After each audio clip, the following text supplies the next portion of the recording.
कहानी माटी वाली। शहर के सेमल का तप्पड़ मोहल्ले की ओर बने आखिरी घर की खोली में पहुंचकर उसने दोनों हाथों की मदद से अपने सिर पर धरा बोझा नीचे उतारा। मिट्टी से भरा एक कंटर, माटी वाली।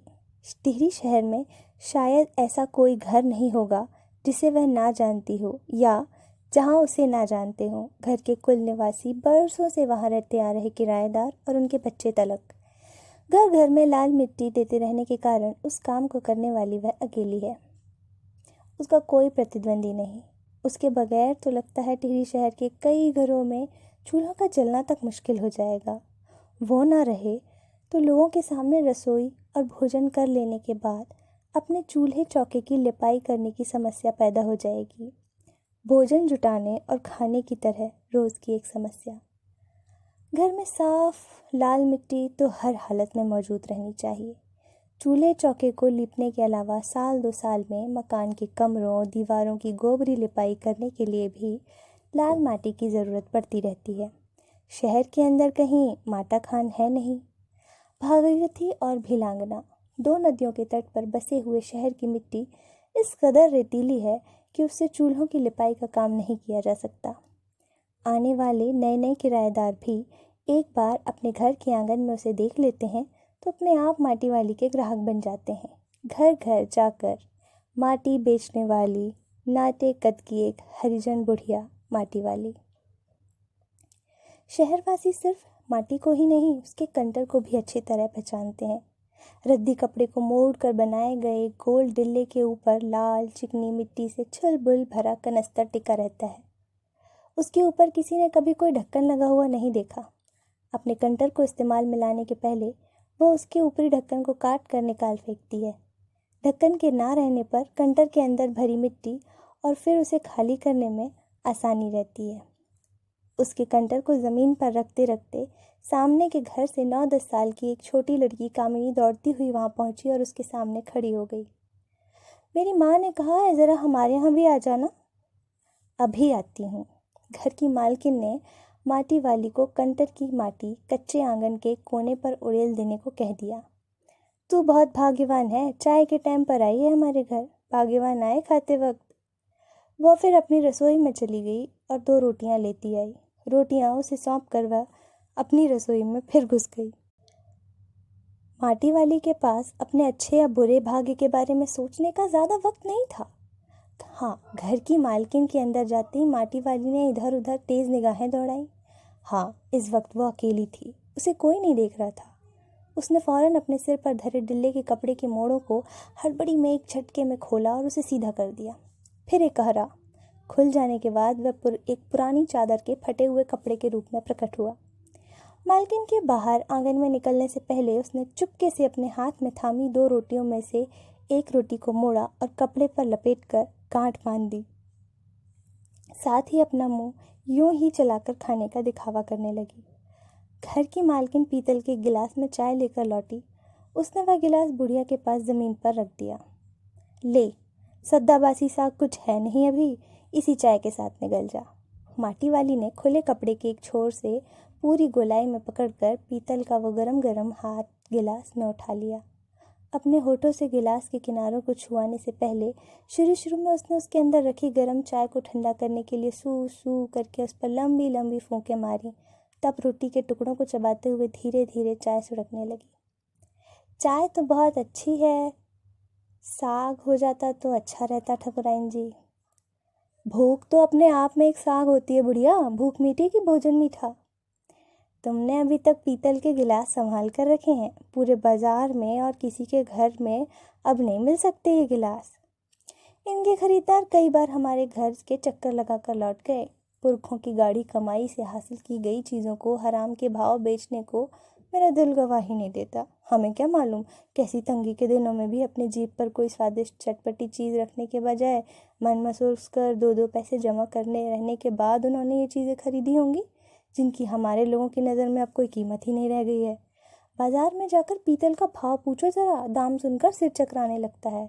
और ये व्यापारी हमारे घरों से हराम के भाव इकट्ठा करके ले जाते हैं तमाम बर्तन भांडे। कांसे के बर्तन भी गायब हो गए हैं अब सब घरों से। माटी वाली ने कहा, इतनी लंबी बात नहीं सोचते ना बाकी लोग। अब जिस घर में जाओ वहाँ तो स्टील के भांडे दिखाई देते हैं या फिर कांच और चीनी मिट्टी के। मालकिन ने कहा, अपनी चीज़ का मोह बहुत बुरा होता है। मैं तो सोच कर पागल हो जाती हूँ कि अब इस उम्र में इस शहर को छोड़कर हम जाएंगे कहाँ। ठकुराइन जी, जो ज़मीन जायदादों के मालिक हैं वे तो कहीं ना कहीं ठिकाने ही लग जाएंगे, पर मैं सोचती हूँ मेरा क्या होगा। मेरी तरफ देखने वाला तो कोई भी नहीं। चाय खत्म करके माटी वाली ने एक हाथ पे अपना कपड़ा उठाया, दूसरे हाथ पे खाली कंटर और खोली बाहर निकलकर सामने के घर में चली गई। उस घर में भी कल हर हाल में मिट्टी ले आने के आदेश के साथ उसे 2 रोटियां मिल गईं। उन्हें भी उसने अपने कपड़े में एक दूसरे छोर में बांध लिया। लोग जाने तो जाने कि वो ये रोटियां अपने बुढ़े के लिए ले जा रही है। उसके घर पहुंचते ही अशक्त बुढ़ा कातर निगाहों से उसकी तरफ देखने लगता है। वह अपने घर में रसोई का इंतज़ार करता है। आज वह घर पहुंचते ही 3 रोटियां अपने बुढ़े के हवाले कर देगी। रोटियों को देखते ही चेहरा खिल उठेगा बुढ़े का। साथ में ऐसा भी बोल देगी, साग तो कुछ है नहीं अभी। और तभी उसे जवाब सुनाई देगा, भूख मिटी कि भोजन मीठा। उसका गांव शहर के इतने पास भी नहीं है। कितना ही तेज चलो फिर भी घर पहुंचने में 1 घंटा तो लग ही जाता है। रोज़ सुबह निकल जाती है वह अपने घर से। पूरा दिन माटा खान में मिट्टी खोदने, फिर विभिन्न स्थानों पर फैले घरों तक उसे ढूंढने में बीत जाता है दिन। घर पहुंचने से पहले रात गिरने लगती है। उसके पास अपना कोई खेत नहीं, ज़मीन का एक भी टुकड़ा नहीं। झोपड़ी जिसमें वह गुजारा करती है गांव के एक ठाकुर की ज़मीन पर खड़ी है। उसकी ज़मीन पर रहने की एवज में उस भले आदमी के घर भी माटी वाली कई तरह के कामों की बेगार करनी होती है। नहीं, आज वह एक गठरी के बदल में अपने बुढ़े को कोरी रोटियां नहीं देगी। माटी बेचने से हुई आमदनी से उसने 1 पाव प्याज खरीद लिया। प्याज को कूटकर वो उन्हें जल्दी जल्दी तल देगी। बुढ़े को पहले रोटियां दिखाएगी ही नहीं और सब्जी तैयार होते ही परोस देगी उसके सामने 2 रोटियां।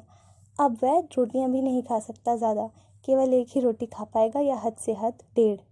अब उससे ज़्यादा नहीं बचता। बाकी बची रोटियों से माटी वाली अपना काम चला लेगी। 1 रोटी तो उसके पेट में पहले ही जमा हो चुकी है। मन में ये सब सोचती, हिसाब लगाती वो अपने घर पहुंच गई। उसके बुढ़े को अब रोटी की कोई ज़रूरत नहीं रह गई थी। माटी वाली के पाँवों की आहट सुनकर हमेशा की तरह आज वो चौंका नहीं। उसने अपनी नज़रें उसकी तरफ नहीं घुमाई। घबराई हुई माटी वाली ने उसे छूकर देखा। वो अपनी माटी को छोड़कर जा चुका था। टिहरी बांध के पुनर्वास के साहब ने उससे पूछा कि वह रहती कहाँ है। तुम तहसील से अपने घर का प्रमाण पत्र ले आना। मेरी जिंदगी तो इस शहर के तमाम घरों में माटी गुजर गई साहब।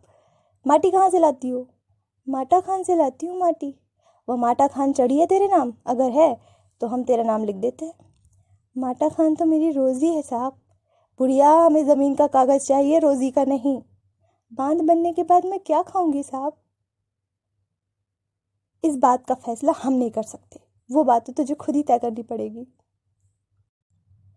टिहरी बांध की 2 सुरंगों को बंद कर दिया गया है।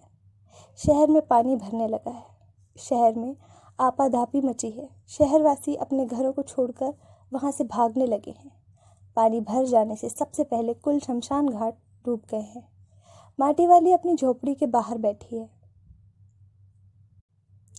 गांव के हर आने जाने वाले से एक ही बात कहती जा रही है, गरीब आदमी की शमशान नहीं उजाड़ना चाहिए।